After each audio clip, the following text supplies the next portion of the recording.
পৌষ পার্বণ লেখিকা ইরফা মাহানাজ ঈদের স্পেশাল পর্ব। ঈদের বাকি মাত্র 2 দিন। আজকে যাবে বৈশাখ হাটে, সঙ্গে যাবে 12 মাসের নীড়ের ভণ্ডের দলেরা। পার্বণ, ভাদ্র, বসন্ত ও হেমন্ত সবাই ড্রয়িং রুমে অপেক্ষা করছে পার্বণের জন্য, কিন্তু বান্দার আসার নাম নেই। এই নিয়ে 4 কাপ চা খাওয়া হয়ে গেছে বৈশাখের। ছেলের অপেক্ষা করতে করতে হেমন্ত মোবাইল টিপসে, বসন্ত সোফায় আয়েশ করে বসে নখ কাটছে হাত পায়ের। আর ভাদ্র বসে থেকে ঝিমুতে ঝিমুতে ধপ করে চৈত্রের গায়ে হেলে পড়তেই সেটা এক ধাক্কায় মক্কায় পাঠিয়ে দেয় চৈত্র। চোখ পিটপিট করে তাকিয়ে গাল চুলকে পরক্ষণে আবার পাড়ি জমায় ঘুমের রাজ্যে। পাঁচ পাঁচ করে 10 আঙুলের নখ কাটা শেষ, হাত পায়ের দুটোই। এখন করবে কি বসন্ত? উপায় না পেয়ে এবারে কথা পারে, বড় চাচ্চু পার্বণ ভাই এখনো আসছে না কেন? ফাল্গুনকে আর 1 কাপ চা দিতে বলে রাগে গজরাতে গজরাতে উত্তর দিল বসন্তের কথার। গতরাতে মাথা পাগল করে দিয়েছিল গরুতে গরু গরু করে। এখন দেখো আহাম্মকের আসার কোনো নামই নেই। আজ আসুক, ওকে আমি হাটে বেচে দিয়ে আসব। ফাল্গুন চা নিয়ে এসে স্বামী ধরিয়ে দিল, সঙ্গে খ্যাক করে উঠল, চাই গিলতে থাকো। চা গিলতে গিলতে দিন আজকেরটাও কভার করে দাও। এবারে এমনিতেই দেরি হয়ে গেছে, এখন আরও দেরি করো।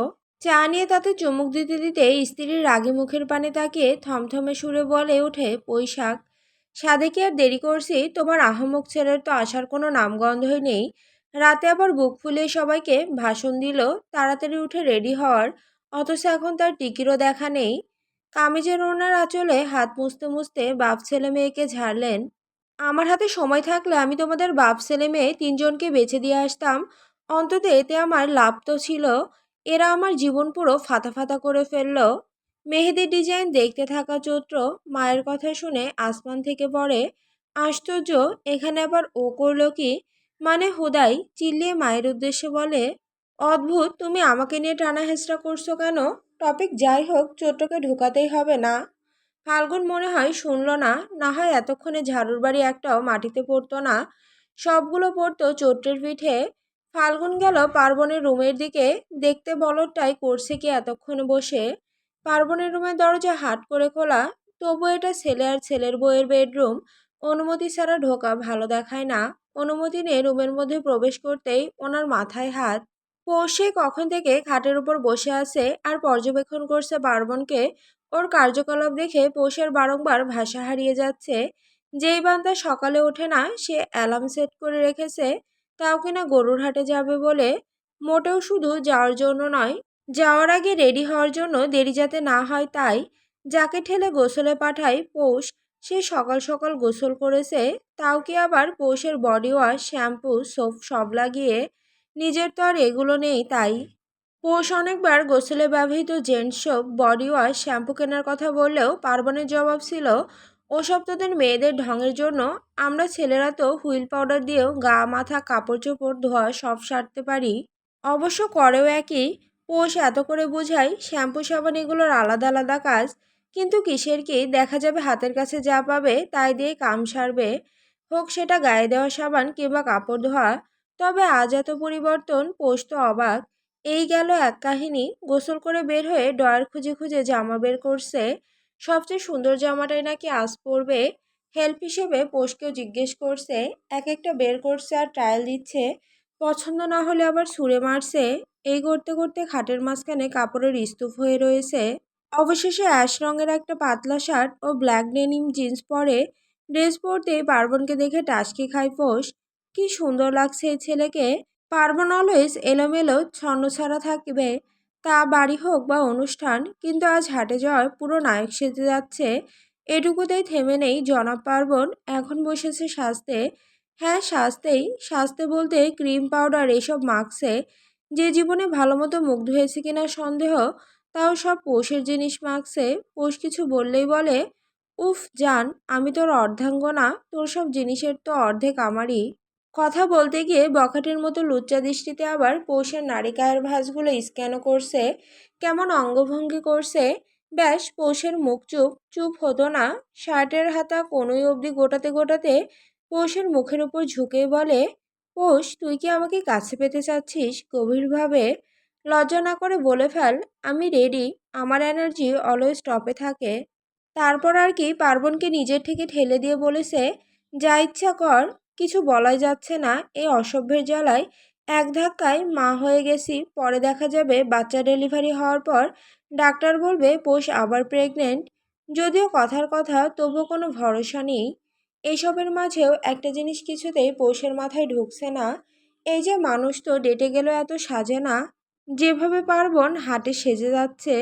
পার্বণ যখন সাজতে ব্যস্ত তখনই ঘরে আগমন ঘটে ফাল্গুনের।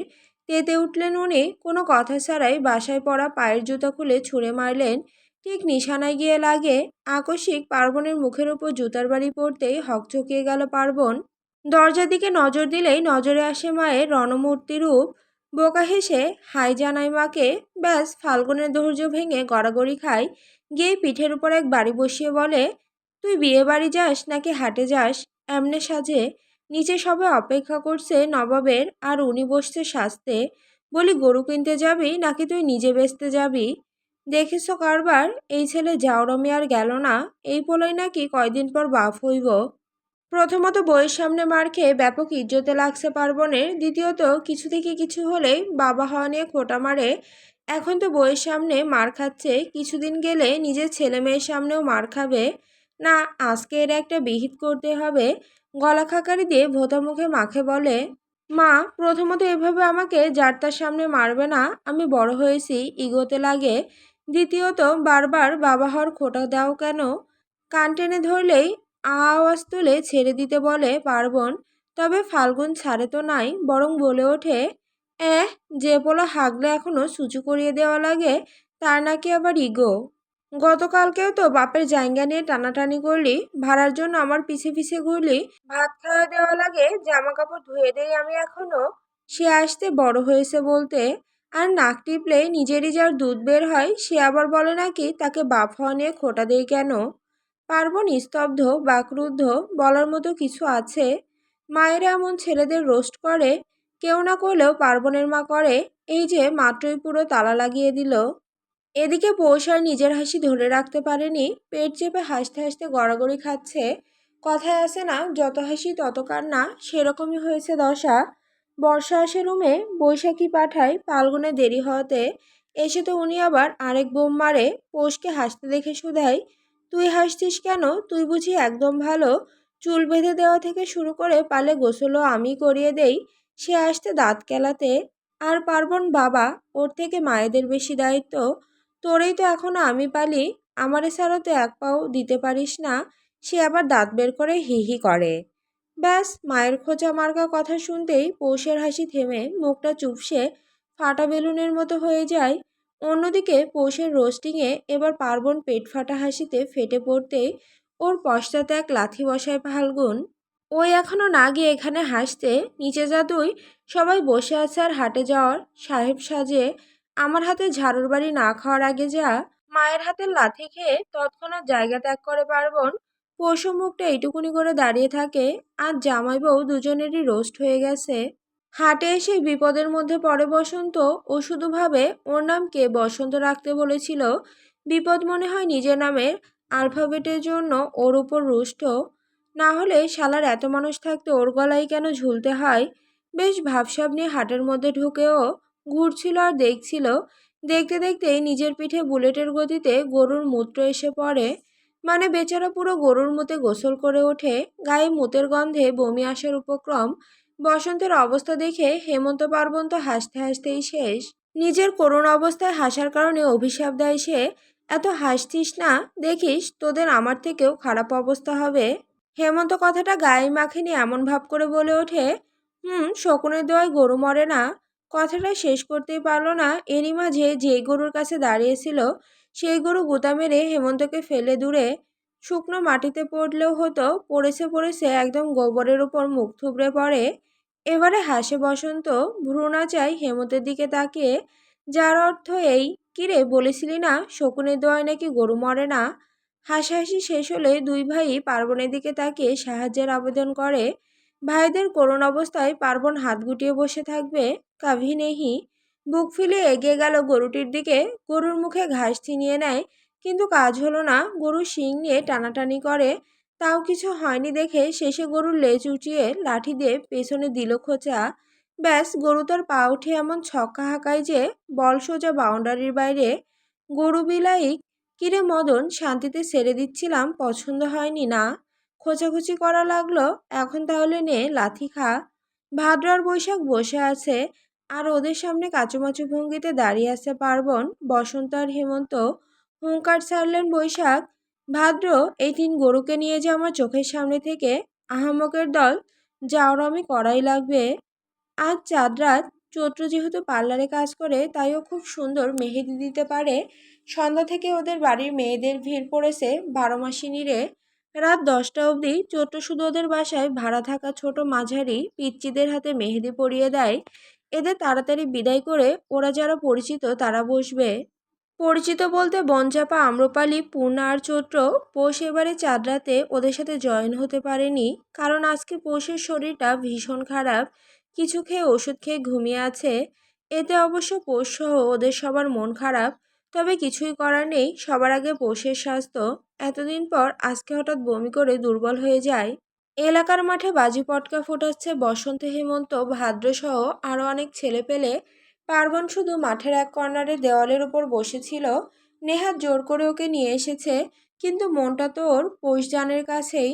বসন্ত পার্বণকে উদাস হয়ে বসে থাকতে দেখে ডেকে উঠল, পার্বণ ভাই, এখানে এসো। নাকচ করে দিল পার্বণ। ওর ভালো লাগছে না, কেমন হাঁসফাঁস লাগছে।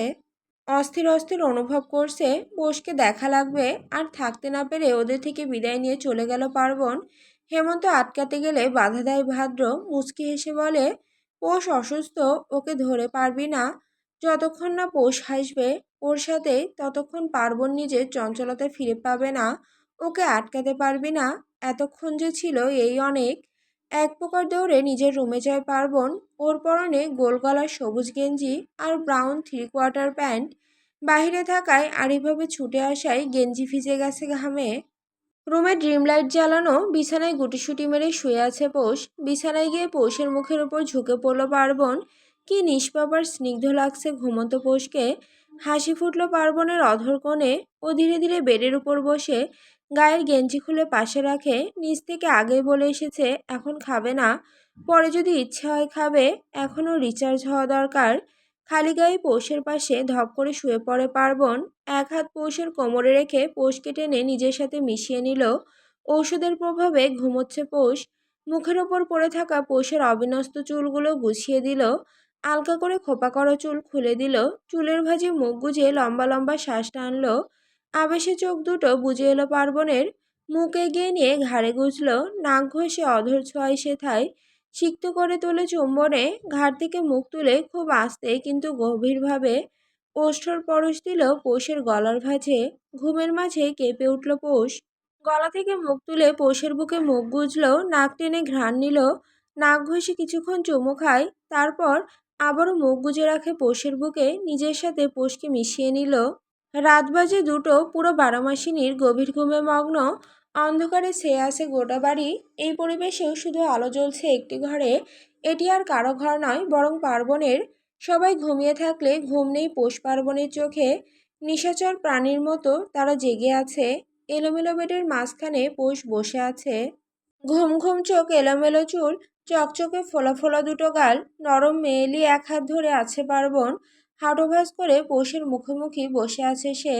ঔষধের প্রভাবে ঘুমিয়েছিল ফলে মেহেদি দিতে পারেনি। মাঝরাতে এখন সুর ধরেছে মেহেদি দেবে। ঈদ আসতে যে করে হোক তার মেহেদি দেওয়াই লাগবে। ফাঁকা হাত তার মোটেই পছন্দ নয়। অগত্যা বইয়ের আবদার পূরণ করতে এই মাঝরাতে মেহেদি দিতে বসে যায় পার্বণ। শত হোক কুট্টুস একটা বউ, সে তার আবদার করেছে। তার কিউট মুখটার দিকে তাকিয়েই তো বেচারা গলে গেছে। এই মাঝরাতে বইয়ের জন্য ভাদ্রের রুমের দরজা একেবারে ভেঙে ফেলবে এমন দশা করে চৈত্রের থেকে মেহেদি ডাকাতি করে এনেছে। এনেছে তো ঠিক আছে, কিন্তু এখন যে বউ তার নিজে মেহেদি পরতে ইচ্ছুক নয়, তাকে নাকি পরিয়ে দেওয়া লাগবে। পোয়াতি বউ তো বারবার শুধু মুড সুইং হয়। আচ্ছা, পার্বণ একটা হিসেব কিছুতেই মেলাতে পারছে না। এই যে বউ 10 মাস 10 দিন বাচ্চা পেটে রাখবে, কষ্ট হবে তাই তার এত মুড সুইং হয়। কিন্তু পার্বণ যে এত কষ্ট করলো, ও কষ্ট না করলে কি আর পৌষ মা হতে পারে? কই, ওর তো মুড সুইং হয় না। সেসব না হয় বাদ, পৌষ মা হবে তাই তাকে কত যত্ন করে, সেও তো বাবা হবে, তার বেলায় নিয়ম উল্টো কেন? এগুলো নিয়ে কি একটা আন্দোলন করা যায় না? আন্দোলনের শুরুটা না হয় পার্বণ দ্বারাই হোক। কালকেই পার্বণ বড় ভাইদের সাথে কথা বলে শাহবাগে নামবে। পার্বণের এসব উল্টোপাল্টা চিন্তা ভাবনার মাঝেই শুনতে পেল পৌষের গলা, যে ওকে তাড়া দিচ্ছে। এই পার্বণ, কি ব্যাপার, মেহেদি দিচ্ছিস না কেন? পৌষের দিকে কিছুক্ষণ তাকিয়ে কি জানি হিসেব নিকেশ করলো। এরপর পার্বণ নিল এক কঠিন সিদ্ধান্ত। গলা খাকারি দিয়ে বলল, পৌষ, আমি তোকে এখন খুবই গুরুত্বপূর্ণ একটা কথা বলবো। পার্বণের এমন সিরিয়াস ফেস দেখে পৌষ ভাবলো হয়তো গুরুত্বপূর্ণ কিছুই হবে। তাই সে জিজ্ঞেস করলো, কি? বিজ্ঞদের মতো করে তর্জনী উঁচিয়ে শুধালো, পৌষ, তুই আমার একজন ট্যালেন্টেড মানুষের কাছে থেকে মেহেদি পড়তে চাচ্ছিস? ফ্রিতে তো হবে না, তোর জানার জন্য বলছি। বড় বড় মানুষ আসে আমার কাছে মেহেদি পরিয়ে নিতে, কিন্তু কিন্তু কি? কপাল কুঁচকে জিজ্ঞেস করলে পৌষের কথার জবাবে পার্বণ জানায়, কিন্তু আমি তাদের রিজেক্ট করি। তবে তোর বিষয় আলাদা, তুই তো আমার বউ। তুই আবার চিন্তা করিস না, তোকে কিন্তু আমি ডিসকাউন্ট দিব। কি ডিসকাউন্ট দিবি শুনি? বেশি না, আমার ডান পাশের গালে 12টা চুমু, বাম পাশের গালে 12টা চুমু, থুতনিতে 5টা চুমু, কপালে 2 মিনিট সময় নিয়ে আবেশীয় একটা চুমু, নাকে আর ঘাড়ে একটা একটা করে 2টো লাভ বাইট। ব্যাস, আপাতত এই। পশু চোখ দুটো কোটর ছাড়াবার জোগাড়, তিরিক্ষি মেজাজে দাঁতে দাঁত চেপে বলে, ওরে আমার ডিসকাউন্ট রে, তোর ডিসকাউন্টের ছিঁড়ি যদি এই হয় তাহলে বাকিটা তো ইতিহাস। শেষে পৌষকে এইসব চুমু লাভ বাইট দিতে হয়। তারপরই পার্বণ মেহেদি পড়াতে শুরু করে। পার্বণ পৌষের হাতটা ওর হাঁটুর উপর রেখে ওর উপর ঝুঁকে পড়ে মেহেদি পড়াতে আরম্ভ করে। যদিও পৌষ জিজ্ঞেস করেছিল পার্বণ এভাবে ঝুঁকে মেহেদি কেন পড়াচ্ছে, তার উত্তরে আবার পার্বণ জানিয়েছে, আরে এগুলো তুই বুঝবি না, এগুলো আমাদের মতো বড় বড় মেহেদি আর্টিস্টদের ব্যাপার স্যাপার। পার্বণের কনফিডেন্স লেভেল দেখে পৌষ আর এত মাথা ঘামায়নি। পার্বণের ঝুঁকে পড়ার জন্য পৌষ দেখতেও পাচ্ছে না পার্বণ কিভাবে মেহেদি দিচ্ছে। হ্যালো বাবু, ফিসফিস করে ফোনে কথা বলছে বসন্ত। কলের ওপারে থাকা ব্যক্তিটি যে আম্রপালি ছাড়া কেউ নয়, তাতে কোনো সন্দেহ নেই। বসন্তের মুখ নিশ্চিত বাবু শব্দটি শুনতেই গায়ে জ্বলে উঠল আম্রপালির।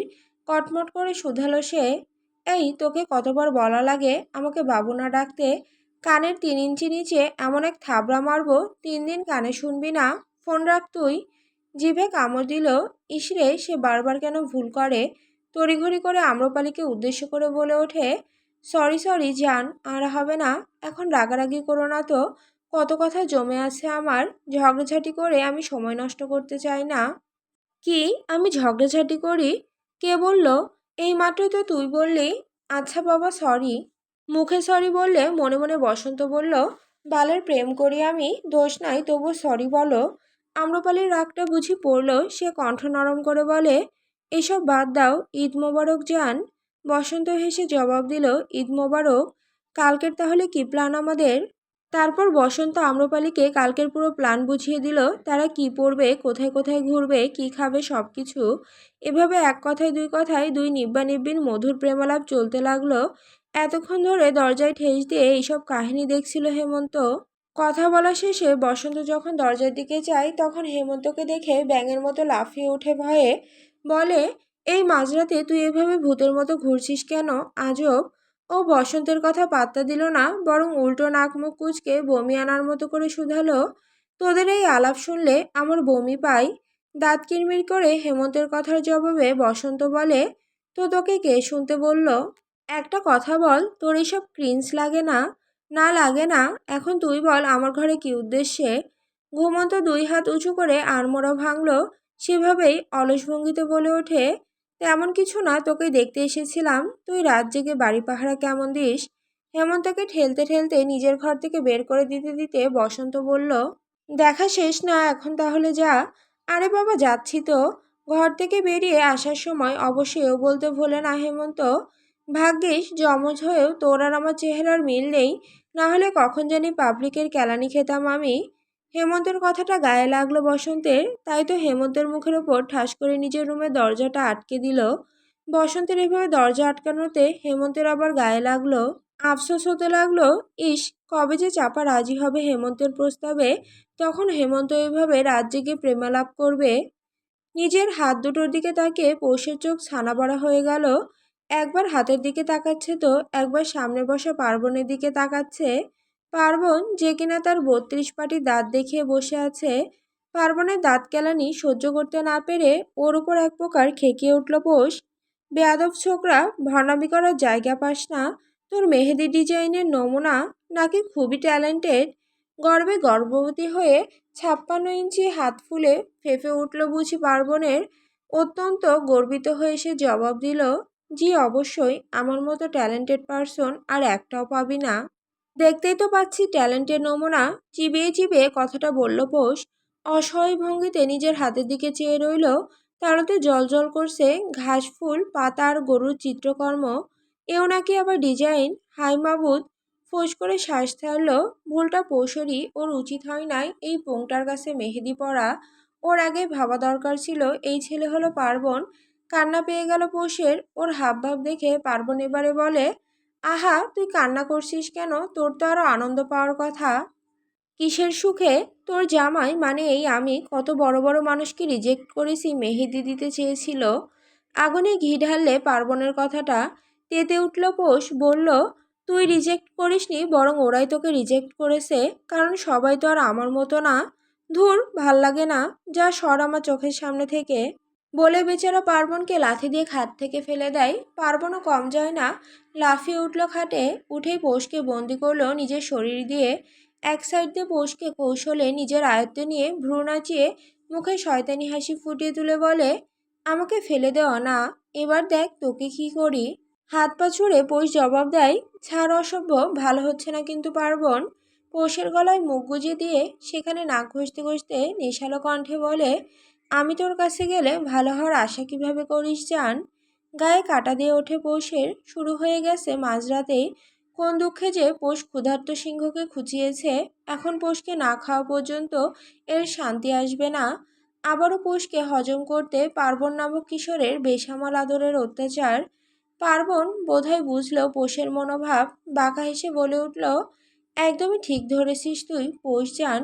রাতের প্রথম অর্ধেক তো ঘুমিয়েই কাটালি, এবার বাকি অর্ধেক না হয় জেগেই কাটা। এই বলেই পোষের ওষ্ঠজোড়া নিজের ওষ্ঠ দিয়ে দখল করে নিল। মেহেদি থাকায় পার্বণের বেশ সুবিধাই হলো। পোষের চুলে এক হাত দিয়ে আরেক হাত গালে রেখে অধরে চুম্বনে লিপ্ত হলো দুজন। দুজন নরনারী ধীরে ধীরে ব্যস্ত হয়ে পড়ে তৃষ্ণা মেটাতে দুজনের। আজকে ঈদের দিন, মুসলিমদের জন্য মহোৎসবের একটা দিন। আনন্দে উৎসবে আজকের দিন কাটায় তারা। খুব ভোর থেকে মসজিদের মাইকে প্রচার করা হচ্ছে ঈদের নামাজের সময় স্থান। পুরুষরা গোসল সেরে নতুন পায়জামা পাঞ্জাবি পরে গায়ে আতর মেখে নামাজের মশলার সহিত যাবেন ঈদগাহ মাঠে। নারীরা খুব ভোরে উঠে শুরু করে তাদের কার্যক্রম। স্বামী সন্তানদের জন্য সকাল থেকে রান্না করতে থাকেন নুডলস, সেমাই, দুধ চা, রং চা, পায়েস, পিঠা, পুডিং সহ বিভিন্ন খাবার, যাতে তারা নামাজে যাওয়ার আগে তাদের খেতে দিতে পারে। পিছিয়ে থাকে না বাচ্চা আর মাঝবয়সীরাও। সকাল সকাল উঠে গোসল করে তারা রেডি হয়ে নেয় নতুন জামা পরে, যেটি তারা ঈদের জন্য কেনে। সবাইকে ঈদের জামা দেখানো তো আনন্দ খুঁজে নেয়। তারপরে শুরু হয় তাদের বহুল আকাঙ্ক্ষার ঈদ সালামি নেওয়া। ব্যতিক্রম নয় প্রৌঢ়, সবার কাছ থেকে সালামি নেওয়া শেষে এখন এসেছে নিজ নীরের নিকট। পার্বণ পায়ের উপর পা তুলে ডিভানে বসে আছে, সেই সাথে পা দোলাচ্ছে। ভুরু নাচিয়ে পোষকে জিজ্ঞেস করে, কিরে, এভাবে সংসেজে দাঁড়িয়ে কেন তুই? রাগ উঠলেও হজম করে নিল, কারণ সালামি নিতে হবে তাকে। না হয় এই বজ্জারটাকে টাইট দেওয়া পোষের জন্য কোনো ব্যাপারই না। আমার সালামি দে। কনিষ্ঠ আঙুল দিয়ে কান খোঁচানোর অভিনয় করে পার্বণ বলে, কি কি, আবার বল তো, শুনতে পাইনি। সালামি দে আমায়, জোরে বল। না, রাগ নিয়ন্ত্রণ করা যাচ্ছে না। রেগে পার্বণের কথা মতো জোরে চিল্লিয়ে উঠল, সালামি দে। ওরে বাবা, আস্তে, আমি কানা নই, শুনতে পাই। আচ্ছা সেসব বাদ, সালামি বানান কর আগে, তারপর তোকে সালামি দিব। শয়েকারে সা, লয়েকারে লা, ম রস্যি মি, সালামি। নে, বানাম করা শেষ, এবার দে। আরে সালামি নেওয়ার জন্য এত তাড়াহুড়ো কিসের? দিব তো কলিজা। কুটিল হেসে পার্বণ কথাটা বলে, দাঁতে দাঁত চেপে হজম করে নেয় পোষ।